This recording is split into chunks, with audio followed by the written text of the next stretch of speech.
Feasty the producer.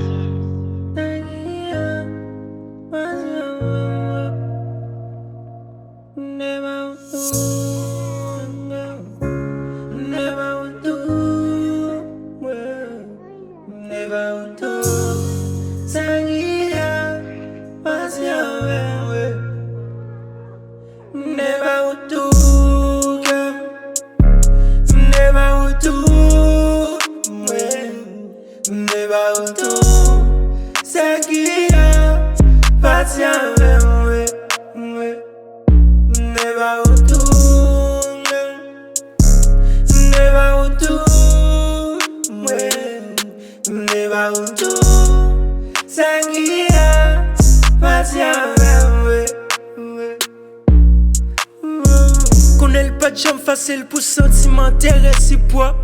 M'te renmen avec tout cœur et sans reproche. M'fait bagay que m'pas connaît, m'ta fait envie pour sans aucun choix. M'tombe sous resif pour chaje ça que vle banm. Pendant m'tap chache ranm. Lanmou pas fait pour ça fait m'tomber dans des rangs. Pendant m'te opsyon m'tap evite pour m'red pour Promes yo fait. Anyen pas de confime comme pour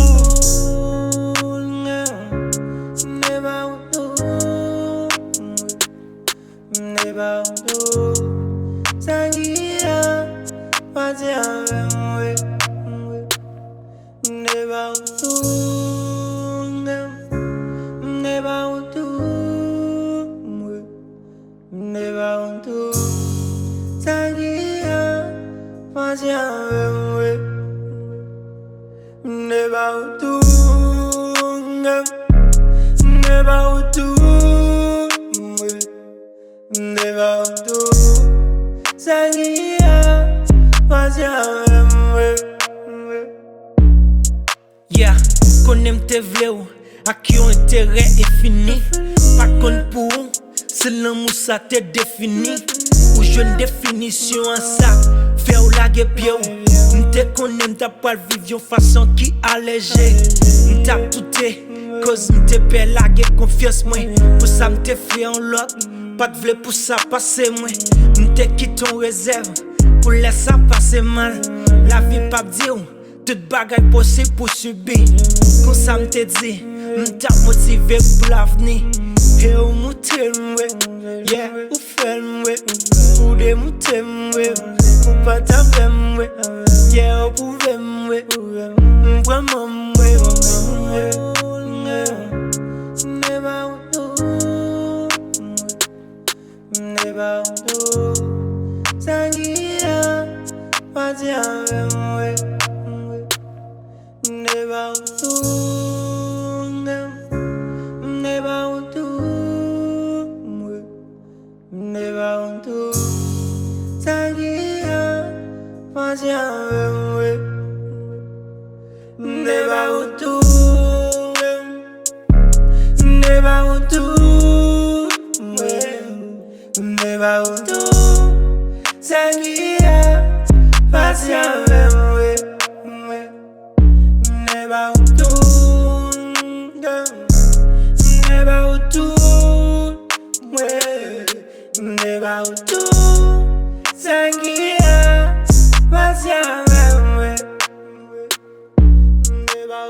Santiman.